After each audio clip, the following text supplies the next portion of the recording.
HSC 26 batch রাত পোহালেই তোমাদের HSC পরীক্ষা। তোমাদের পরীক্ষা শুরু হবে বাংলা প্রথম পত্রের মধ্য দিয়ে। তোমরা যখন পরীক্ষার হলে বসবা তখন তোমাদেরকে এরকম একটা পেপার দেওয়া হবে। এই পেপারের মধ্যে কি কি কাজ রয়েছে এবং কি কি আমাদেরকে ফিল আপ করতে হবে, এই জিনিসটা আমরা যদি আগ থেকে জেনে নিই তাহলে পরীক্ষার হলে আমাদের সময় বাঁচবে, পাশাপাশি খুব বড় ধরনের কোনো ভুল থেকে আমরা রক্ষা পাবো। সো এই ভিডিওটা এসএসসি 26 ব্যাচের সকল শিক্ষার্থীর জন্য গুরুত্বপূর্ণ। তোমরা সময় নিয়ে এই ভিডিওটি দেখে নাও। সো খুবই ছোট ভিডিও, কিন্তু বড় ধরনের কোনো ভুল থেকে রক্ষা পাবা এই ভিডিওর মধ্য দিয়ে। সো প্রথমেই আমাদেরকে যেটা করতে হবে সেটা হচ্ছে আমাদের এইখানে এই প্রথম অংশে আমাদেরকে কাজ করতে হবে। তোমাকে যদি আমি দেখাই, এই পৃষ্ঠাটা কিন্তু অনেক বড়, বাট আমাদের এগুলোর কাজ নাই। আমাদের কাজটা হচ্ছে আমাদের এই প্রথম অংশে আমাদেরকে কাজটা করতে হবে। ওকে, সো এখানে তোমরা যদি দেখো, প্রথমেই আমরা যদি দেখি, প্রথমে এখানে দেওয়া আছে যে তুমি কোন পরীক্ষার্থী। আমরা সবাই এইচএসসি পরীক্ষার্থী। সো আমরা এখানে এইচএসসির মধ্যে একটা টিক মার্ক দিয়ে দিব। পরীক্ষাটা হচ্ছে 2026-এ, সেখানে তুমি 2-6 বসাই দিবা, অর্থাৎ 26 সাল। এটা অবশ্যই বাংলাতে দিবা। এরপরে আমাদেরকে যেটা করতে হবে, এখানে পরীক্ষা। সো আমরা সবাই যেহেতু এইচএসসি পরীক্ষার্থী, সো আমাদেরকে এই এইচএসসির যেই বৃত্তটা আছে সেটা আমাদেরকে ভরাট করতে হবে। গেল।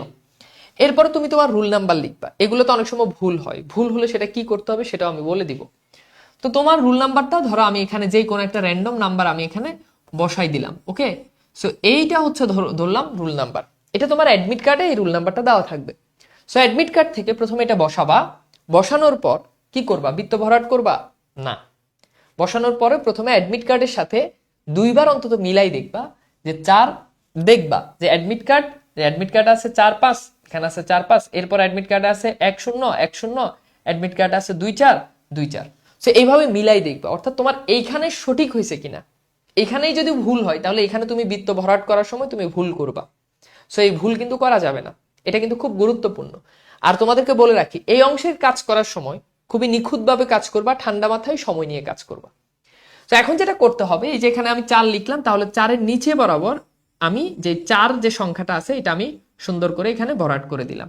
এরপর হচ্ছে 5, তাহলে আমি এখানে 5টাকে খুব সুন্দর করে এখানে কি করলাম? ভরাট করে দিলাম। এরপর আছে 1, 1টাকে আমি এখানে সুন্দর করে ভরাট করে দিলাম। এরপর আছে 0, 0টাকে ভরাট করে দিলাম। এরপর আছে 2, আমি 2টাকে ভরাট করে দিলাম। আমি এখানে একটু তাড়াহুড়ো করে করতেছি, তোমরা কিন্তু তাড়াহুড়ো করবা না, একেবারেই ফাঁক রাখা যাবে না, খালি রাখা যাবে না। এরপর হচ্ছে 4, এই 4টাকে আমি এখানে ভরাট করে দিলাম। ওকে, তাহলে আমার রুল নাম্বারের কাজ শেষ। এবার আরেকবার কষ্ট করে একটু মিলাই নিবা অ্যাডমিট কার্ডের সাথে।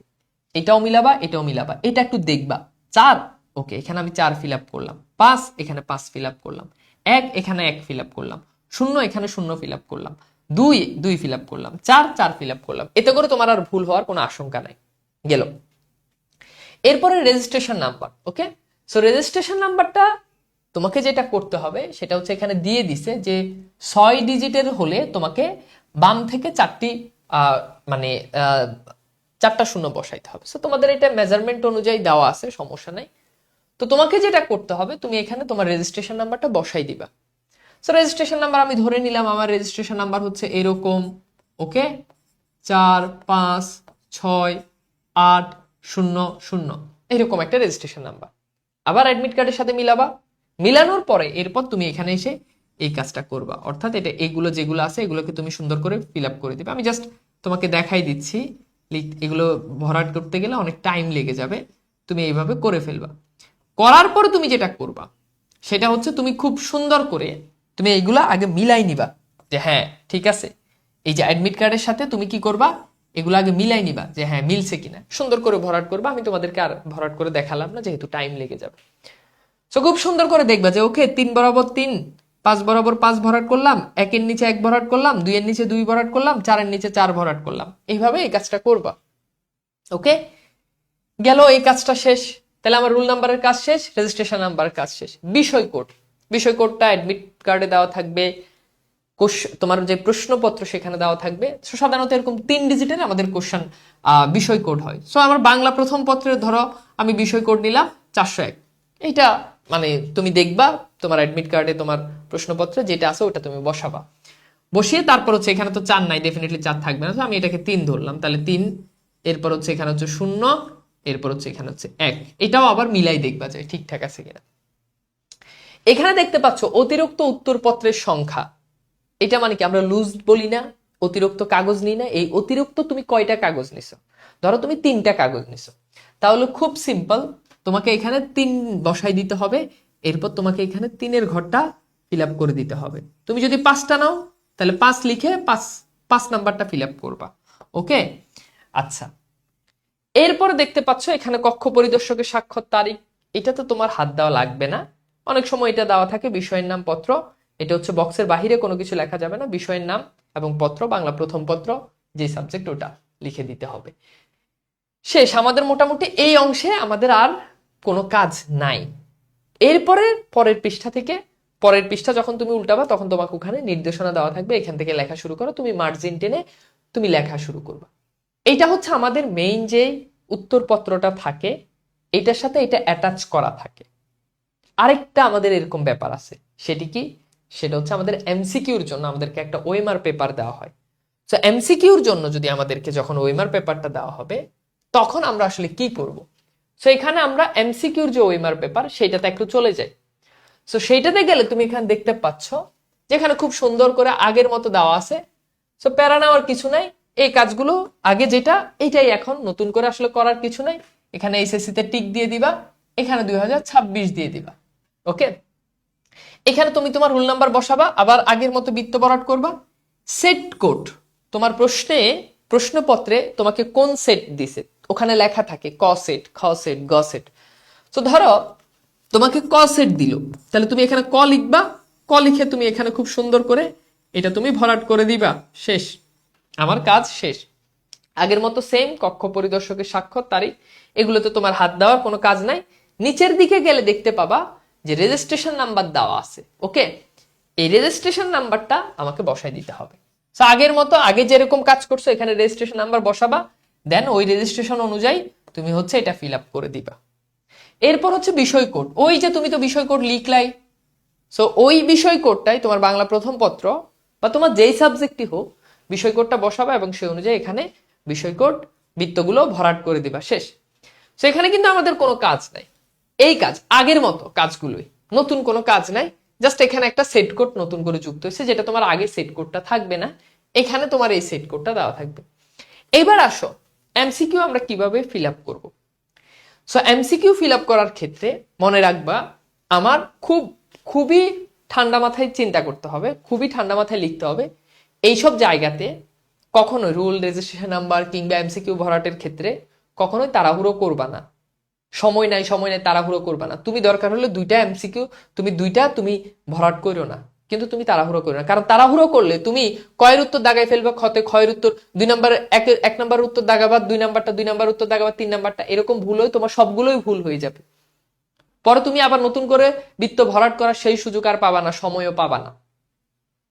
সো ধরো আমার 1 নাম্বারের উত্তর হচ্ছে ক, তাহলে আমি 1 নাম্বার আমার প্রশ্নের অপশন ক হচ্ছে রাইট অ্যান্সার, সো আমি এখানে কটাকে ফিল আপ করে দিলাম। 2 নাম্বারে আমার উত্তর হচ্ছে খ, সো আমি এখানে আবার 2 নাম্বার এমসিকিউর উত্তর যদি খ হয় তাহলে আমি খটাকে এখানে ফিল আপ করে দিলাম। 3 নাম্বারের উত্তর ক, 3 নাম্বার এমসিকিউর আমি এখানে আবার কটাকে ফিল আপ করে দিলাম। সো এরকম করে তোমাকে যতগুলো এমসিকিউ আছে সবগুলো এমসিকিউ তোমাকে খুব সুন্দর করে এখানে কি করতে হবে, ফিল আপ করে দিতে হবে। গেল, আমাদের কাজ শেষ। সো এখন একটা গুরুত্বপূর্ণ বিষয়, ভাইয়া যদি ভুল হয়ে যায়, শুনো, যদি কখনো এমন হয় যে 5 নাম্বারের উত্তর তুমি দেখলা, তুমি খ দাগাইলা, এটা হয়তো উত্তর ক তুমি জানো, কিন্তু দাগানোর সময় কোনো না কোনো ভাবে তুমি ক না দাগাই তুমি খ দাগাই ফেলছো। যদি 1টা 2টা প্রশ্নের ক্ষেত্রে হয় তাহলে সেক্ষেত্রে এটার আসলে তেমন কোনো সলিউশন নাই। কিন্তু ভুল হলে তাৎক্ষণিকভাবে যেই কাজটা করতে হবে, সাথে সাথে তোমার যে হলগার্ড যে স্যার আছে, কক্ষ পরিদর্শক যিনি আছে, ওনাকে বলবা, উনি তোমাকে এই জিনিসটা তাৎক্ষণিক সমাধান করে দিবে। ভয় পেয়ে বসে থাকা যাবে না। এবং এই যে রুল নাম্বার কিংবা রেজিস্ট্রেশন নাম্বার এগুলোর ক্ষেত্রে যদি ভুল হয়, ধরো তোমার রুল নাম্বারটা হচ্ছে এরকম 32167 ধরো এরকম, এখন তুমি সবকিছু ঠিকঠাক করছো, কিন্তু এই 6-এর জায়গাতে এসে তুমি ভুল ক্রমে তুমি 5 দাগাই ফেলছো বা 5টাকে তুমি ফিল আপ করে ফেলছো, তাহলে কি করতে হবে, কিছুই করতে হবে না। এখানে যেহেতু 6 লিখছো, সেখানে তুমি 6টাকে আবার পুনরায় এটাকে তুমি কি করতে হবে, ফিল আপ করে দিবে। সো এখানে বুঝাই যাচ্ছে তুমি যেহেতু এখানে 6 লিখছো, সো এই 6-এর কারণে তোমার এখানে 6টাকেই তারা ধরে নিবে এটা মিস্টেক। তবে এই ধরনের ভুল করা একেবারে শোভনীয় না। এই জন্য আমি বারবার বলি, তুমি প্রশ্নপত্র যখন তুমি উত্তর লিখবা, সেখানে তুমি অনেক তুমি বানানে ভুল লিখতে পারো, তুমি প্রশ্নের উত্তরের ক্ষেত্রে না যে তুমি বানাই লিখতে পারো, তুমি অপ্রাসঙ্গিক জিনিস লিখতে পারো, ওইটা অতটা ম্যাটার করে না। বাট এইখানে ভুল করলে জিনিসটা আসলে পুরো মানে তোমার এই পরীক্ষাটাকেই তোমার প্রশ্নবিদ্ধ করবে। তো বুঝতে পারতেছো, এই অংশগুলো খুবই গুরুত্বপূর্ণ। হ্যাঁ, এটা তো আমার কথা যে ভুল হয়ে গেছে, যদি ইনকেস হয়ে যায়, আমার বিশ্বাস কারোই ভুল হবে না এই ভিডিও দেখার পরে। তুমি সচেতন মানে সতর্কতার সাথে এই কাজগুলো করবা। যদি ভুল হয়ে যায়, তারপরেও যেখানেই মনে হবে ভুল হচ্ছে, অ্যাটলিস্ট এই জায়গাগুলোতে তুমি সাথে সাথে তোমার কক্ষ পরিদর্শকের শরণাপন্ন হবা এবং স্যারকে খুব বিনয়ের সাথে কিংবা ম্যাডামকে খুব বিনয়ের সাথে বলবা যে স্যার অথবা ম্যাম, আমার তো এটা ভুল হয়ে গেছে, অনাকাঙ্ক্ষিত ভুল, আমি আসলে খেয়াল করিনি, এক্ষেত্রে আমার কি করণীয়, আমি কি করতে পারি। তখন তিনি তোমাকে গাইড করবেন এবং কি করণীয় তিনি তোমাকে সেটা বুঝিয়ে দিবেন। সো আশা করি এই ভিডিওটা দেখে তোমরা বুঝতে পেরেছো কিভাবে তোমাদের এই এইচএসসি পরীক্ষাতে তোমরা এই বৃত্ত ভরাট করবা, রোল নাম্বার, রেজিস্ট্রেশন নাম্বার এগুলো খুব ঠিকঠাক ভাবে ফিল আপ করবা। এটা কিন্তু খুবই গুরুত্বপূর্ণ বিষয়। সো ভিডিওটি যদি ভালো লাগে তাহলে আমাকে জানাও এই ভিডিওটি তোমাদের কতটুকু হেল্প হয়েছে, এবং আর কোন ধরনের ভিডিও চাও সেটাও আমাকে কমেন্টসে তোমরা জানাতে পারো। সো আজকের মতো বিদায় নিচ্ছি, সবাই ভালো থাকবা, সুন্দর সুস্থ থাকবা, আল্লাহ হাফেজ।